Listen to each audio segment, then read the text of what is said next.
This is 6-time IFBB Bikini Pro Champion Brina Martinez, and I take ZMA5 to make sure that I get the zinc, magnesium, and vitamin B6 needed to keep my immune system healthy and snap strong.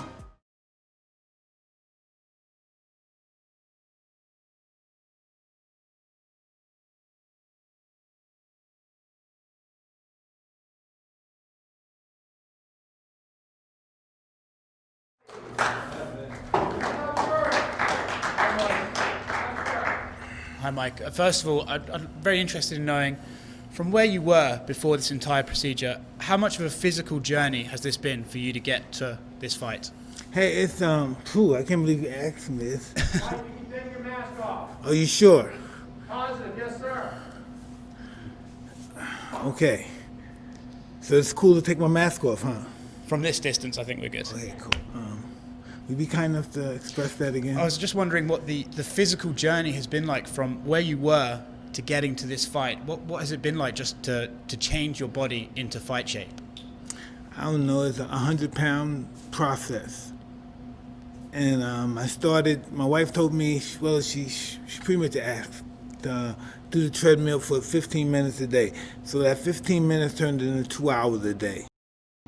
And from that, I started doing 2 hours on the treadmill and an hour on the bike. Then I started running.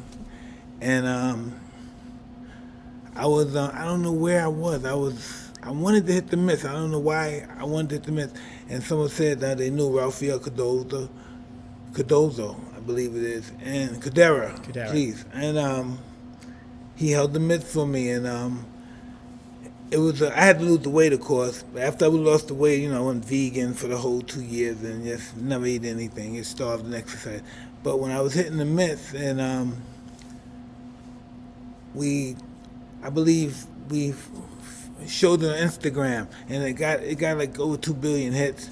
And before that little 20-second combination, I was in the bed for 6 weeks. I was all messed up, and then I just got comfortable with the process of punching and moving, and then eventually sparring. And it was really listen, I'll never call another fighter a bum again, because the process of getting in shape to fight somebody is just psychologically overwhelming if you're not an experienced fighter. You mentioned that for some reason you wanted to hit the mitts. Are you surprised that you wanted to? Because that was something for years you shied away from. You didn't want to go back to the boxing. So when you had that sudden desire, like I'd like to hit the mitts again, were you surprised at yourself? Hey, listen, this stuff started with all my friends. I took this I don't know it's a natural medicine from alternative. It's called a toad. I took the medicine, and the medicine told me to get in shape. You said the medicine told you to get in shape. Yeah. You also mentioned before that the gods of war came and tapped you on the shoulder and said it was time to go again. Well, pretty much, yeah. Pretty much that spirit that I took that they called the toad, the god's monocle, it really blew my mind. So told me to come back and start getting in shape. Is it fun? Has this been fun for you? I know it's been hard work, but is it fun to know that you're This back? is fun right now. This bit here. This, and then boom, then we're going to the fight. This is the fun part. Everything else is hell. Your career, back when you were an active fighter, has had the highest of highs and then the lowest of lows.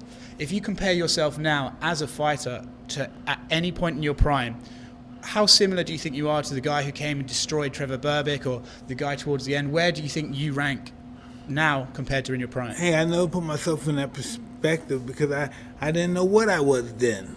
I'm just very more comfortable in the way who I am now, to a certain degree. Not totally, but to a certain degree. So I can't compare the two, but this is what I want to do. I can say this, my last fight, I didn't have no interest in doing it.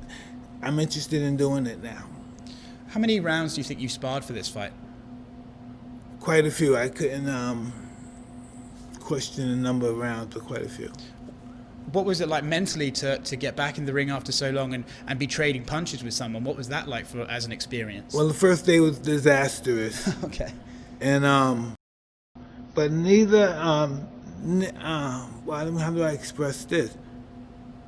During that session of boxing when I was getting shellacked, never once did I say, what the fuck am I doing here?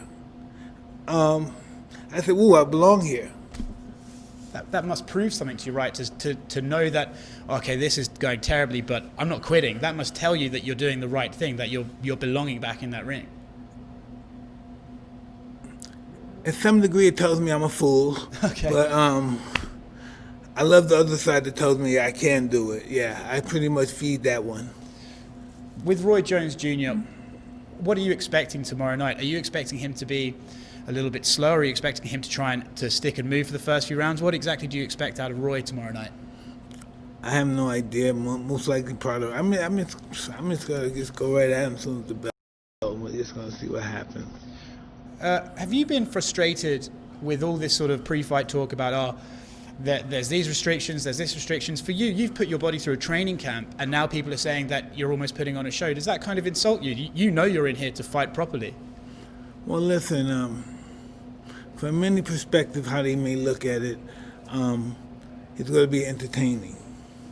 Because I'm a fighter, he's a fighter, and of course, we're in there throwing punches, and during that process, anything can happen. Do you think you can still hit as hard as you used to be able to? We're going to see. Good stuff. And so I guess just one last thing from me. How do you see the fight going? What's your prediction? Do you have a prediction? Do you think I can knock him out in the first round or the 8th round? How do you predict this fight going? As soon as I hit him good, listen.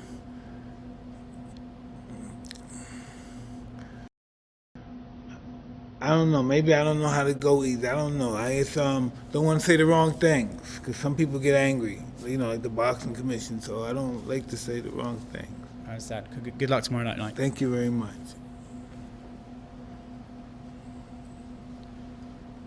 Mike, this is something I never thought I'd do, cover a fight in 2020 with Mike Tyson.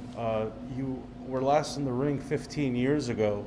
What has the process been like for you, and what has changed now compared to 15 years ago as far as training goes? I do the same process. I box, I run, hit the bag, and it has the same momentum, same dedication. I would have never lost the weight. Is there anything that's changed for you in the last 15 years as far as preparing for a boxing match? Well, I want to do it. Most of the time I was obligated to do it from a contract perspective. If you don't do this, we'll take everything you have. We have you in common. They've been blackmailing me. If you don't fight, we'll take everything you have and this and that. You'll be back in Brownsville. So, during that process, I didn't really want to fight. And now it's a totally different environment where... Yeah, this is fun. We were doing some business. I have a couple of business partners, and we were fortunate that was successful in a few endeavors, and I just wanted to do this. My brother-in-law asked, did I want to fight somebody? Somebody offered money for me to fight somebody, and at first I said no, and then I said, hey, will he fight me? Will he box me? And the guy said yes, and we went from, Bob Sapp, Tyson Fury, Shannon Briggs, and now we got Roy Jones. You've turned your life around so many times. What do you credit that to? What is that? Tell me about that. What did you mean by turn my life around? You've had so many reinventions of yourself. You've had so many acts. You've had so many new chapters, and you keep building onto your story. What do you credit that drive and spirit to? I'm just struggling like everyone else here. I'm learning from life's mistakes, or life wins. I'm doing what you're doing. We all out here surviving. Some struggling more than others. Some struggling with demons that we create ourselves. We're just out here in this world getting pitched punches of life. You have all these people around you again. Mobs are after you, kind of like it was in your heyday. What is that feeling like that you still draw that energy and attraction? Well, I don't know really how to take that. The only thing I want to do is be present for my wife and my kids, my niece, my family members and my close friends. This is a part of my life that I've pretty much thrown away. It doesn't have the appeal like it once had, but I like to manipulate it. I like to use it for a way I can voice my ego and make people come to fights and all that stuff. This is all beautiful and it's meant to be this way. But I don't take it as serious as I did when I was younger. When we talked last year at the Tyson Ranch, you were telling me about the toad and how it kills your ego. Is your ego back now? It's so much more healthier than it ever been. And you've famously said everyone has a plan until they get punched in the mouth. You're going to get punched in the mouth tomorrow. What's your plan? Well, I'm going to go to plan B, punch him back. Thank you, Mike. Hey, Mike. How you doing? Good, thanks. When you were the heavyweight champ in the world, did you ever think about what life would be like in middle age? Did you ever think that far ahead? No, I didn't think I lived that long. I was just so intense and took myself so serious back then. So you never could have imagined being in this situation? Not in a million years, no. What have you learned as you've gotten older about your body and about aging that maybe isn't as true as you thought it was when you were younger? When you were coming up, it was unusual for a 30-year-old fighter to be still competitive and at the top. Exactly. It's just that the human species in general had, I don't know the word, it exonerated itself, exalted itself. What is that called again? We advanced ourselves. We're different. Yeah, we evolved to another species almost. You know, what we're doing now, we're living longer. We're curing longer. We're getting more drastic disease. The disease now changes its form for it. It lasts longer and more difficult to find any kind of vaccine for it. I'm talking about diseases that we're not even conscious of yet. And I don't know. You tell me. You said it. You mentioned that you're feeling healthier than you have in a long time. How does that manifest itself? Do you sleep better? Do you eat better? Do you have more energy? No, I'm a horrible sleeper, but I just don't leave my house. My wife and kids, they probably they can't imagine me being in the house this long. Listen, I would get up in the morning, I would leave the house at 9 in the morning, and I would come back at 9 the next morning. And it was never, I was one of those house husbands. And time humbles you. And you want to see your children grow. You want to see them evolve like you. And you want to see them have a great childhood like yourself. And so that's basically what I do. I just want to evolve myself with my family and my friends who I love. That's what it's really all about now. The older we get, we start to lose so many people. Life is just a flicker of the eye. What will you consider a success tomorrow night? Tomorrow night? Yeah. What will make tomorrow night a success? Or is it already a success before you even get in that ring? Listen,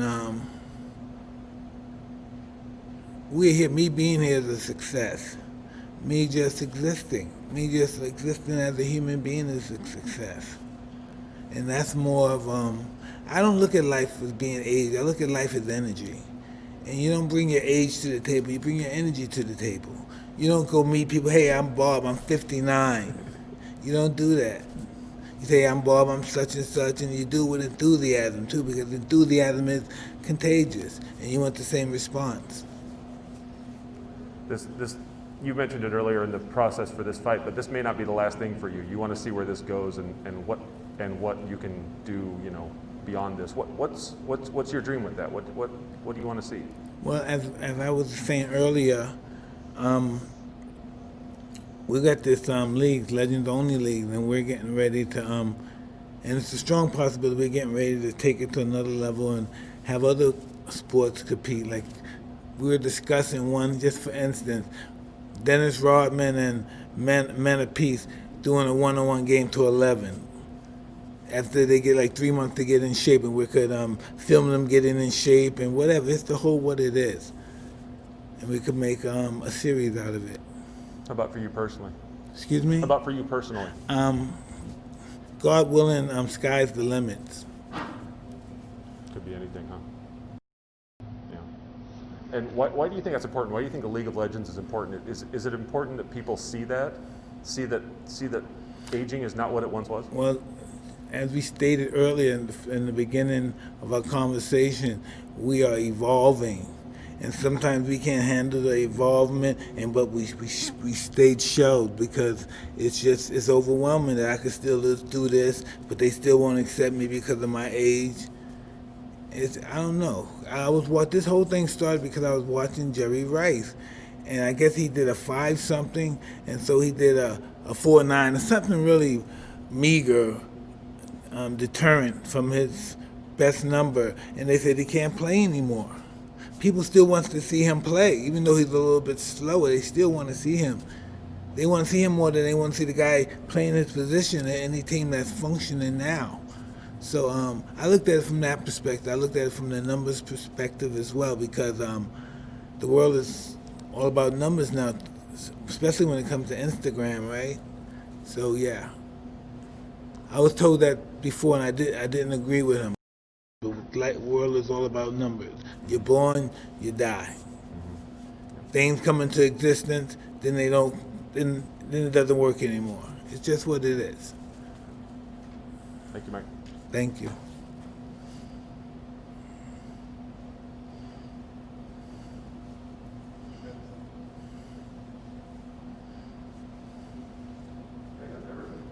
That's it. Thank you. Right down here, buddy. Right down the stairs. Okay.